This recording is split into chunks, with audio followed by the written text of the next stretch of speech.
From the Streets Newsroom, I'm Jill Malandrino along with Andrew Krill, equities analyst of Action Alerts Plus. And even though Black Friday buzz is starting to fade out, retailers certainly will be in play next week because we have Cyber Monday to look forward to. And it has been the season of the have and have-nots. We saw luxury retailer Tiffany really outperform, and investors got handsomely rewarded with that. So we're going to continue to focus on those names. Like you said, next week another name in the retail space we'll get is Dollar General, which, as we've seen before, the lower end hasn't been doing as well, so it'll give us another clue into how that part of the market's faring.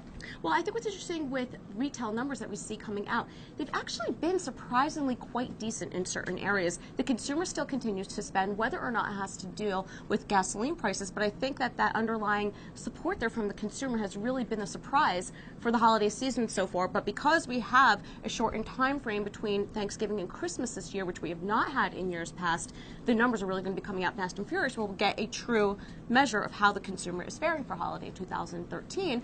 But we also have a lot of data next week as well. So next week, I think the big data point is going to be the November unemployment report on Friday. Consensus is looking for 183,000 in non-farm payrolls, and unemployment rate should tick down to 7.2%.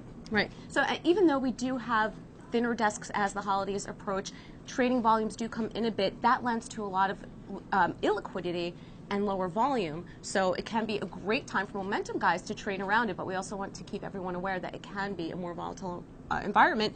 It does not get slower just because the holiday season comes around. I'm Jill Malandrino along with Andrew Krill. Have a great weekend.